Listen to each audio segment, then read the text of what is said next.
Storytime with HannahMary Presents The Princess and Curdie by George MacDonald.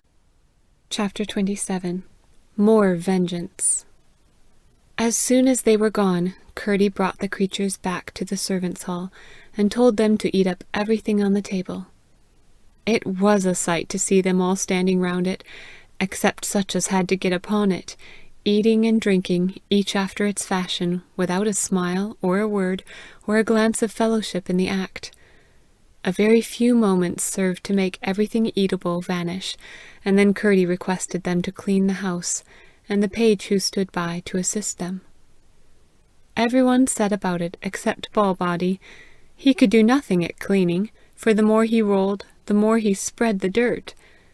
Curdie was curious to know what he had been, and how he had come to be such as he was, but he could only conjecture that he was a gluttonous alderman whom nature had treated homeopathically.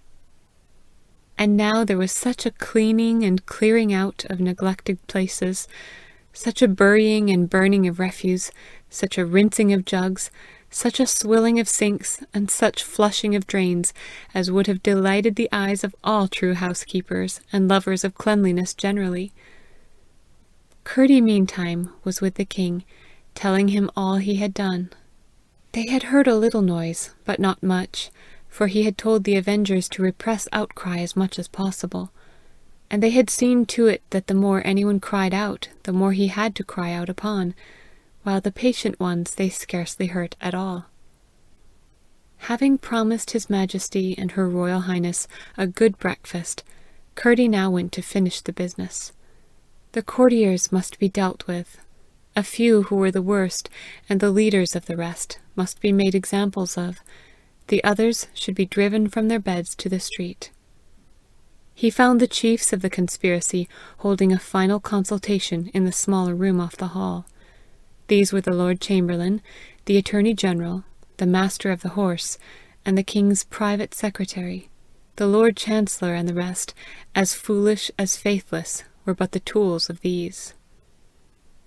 The housemaid had shown him a little closet, opening from a passage behind, where he could overhear all that passed in that room, and now Curdie heard enough to understand that they had determined, in the dead of that night, rather in the deepest dark before the morning, to bring a certain company of soldiers into the palace, make away with the king, secure the princess, and announce the sudden death of his Majesty, read as his the will they had drawn up, and proceed to govern the country at their ease, and with results. They would at once levy severer taxes, and pick a quarrel with the most powerful of their neighbours. Everything settled, they agreed to retire and have a few hours' quiet sleep first, all but the secretary, who was to sit up and call them at the proper moment. Curdie stole away, allowed them half an hour to get to bed, and then set about completing his purgation of the palace. First he called Lena, and opened the door of the room where the secretary sat. She crept in, and laid herself down against it. When the secretary, rising to stretch his legs, caught sight of her eyes, he stood frozen with terror. She made neither motion nor sound. Gathering courage, and taking the thing for a spectral illusion, he made a step forward. She showed her other teeth, with a growl neither more than audible, nor less than horrible. The secretary sank fainting into a chair. He was not a brave man, and besides, his conscience had gone over to the enemy, and was sitting against the door by Lena. To the Lord Chamberlain's door next, Curdie conducted the leg-serpent, and let him in. Now his lordship had had a bedstead made for himself, sweetly fashioned of rods of silver gilt. Upon it the leg-serpent found him asleep, and under it he crept. But out he came on the other side, and crept over it next, and again under it, and so over it, under it, over it, 5 or 6 times, every time leaving a coil of himself behind him, until he had softly folded all his length about the Lord Chamberlain and his bed. This done, he set up his head, looking down with curved neck, right over his lordship's, and began to hiss in his face. He woke in terror unspeakable, and would have started up, But the moment he moved, the leg serpent drew his coils closer and closer still, and drew until the quaking trader heard the joints of his bedstead grinding and gnawing. Presently he persuaded himself that it was only a horrid nightmare, and began to struggle with all his strength to throw it off.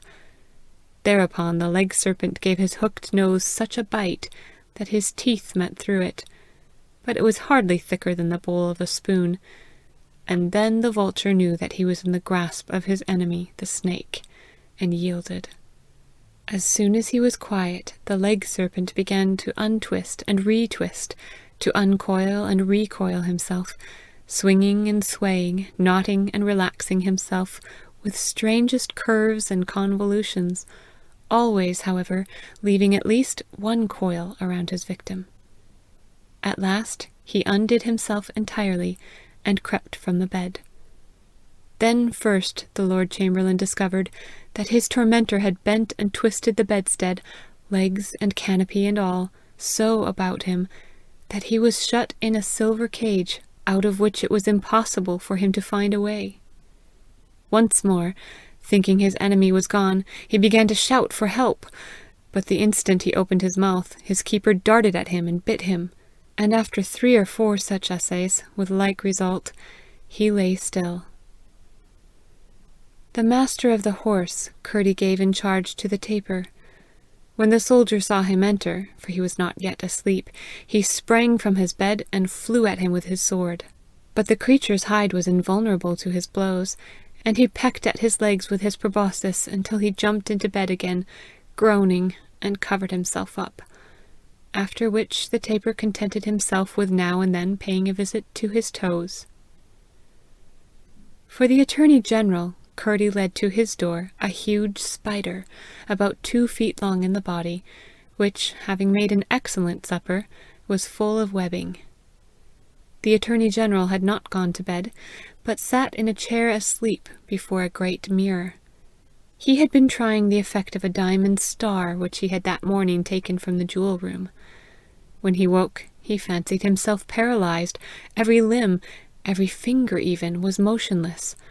Coils and coils of broad spider ribbon bandaged his members to his body, and all to the chair. In the glass he saw himself wound about, under and over and around, with slavery infinite. And on a footstool a yard off sat the spider, glaring at him. Clubhead had mounted guard over the butler, where he lay tied hand and foot under the 3rd cask. From that cask he had seen the wine run into a great bath, and therein he expected to be drowned. The doctor, with his crushed leg, needed no one to guard him. And now Curdie proceeded to the expulsion of the rest. Great men or underlings, he treated them all alike. From room to room over the house he went, and sleeping or waking, took the man by the hand. Such was the state to which a year of wicked rule had reduced the moral condition of the court, that in it all he found but 3 with human hands. The possessors of these he allowed to dress themselves and depart in peace. When they perceived his mission, and how he was backed, they yielded without dispute. Then commenced a general hunt to clear the house of the vermin. Out of their beds and their night clothing, out of their rooms, gorgeous chambers or garret nooks, the creatures hunted them. Not one was allowed to escape. Tumult and noise there was little, for the fear was too deadly for outcry. Ferreting them out everywhere, following them upstairs and downstairs, yielding no instant of repose except upon the way out, the avengers persecuted the miscreants, until the last of them was shivering outside the palace gates, with hardly sense enough left to know where to turn. When they set out to look for shelter, they found every inn full of the servants expelled before them, and not one would yield his place to a superior suddenly levelled with himself. Most houses refused to admit them on the ground of the wickedness that must have drawn on them such a punishment, and not a few would have been left in the streets all night, had not Durba, roused by the vain entreaties at the doors on each side of her cottage, opened hers, and given up everything to them. the Lord Chancellor was only too glad to share a mattress with a stable boy, and steal his bare feet under his jacket. In the morning Curdie appeared, and the outcasts were in terror, thinking he had come after them again.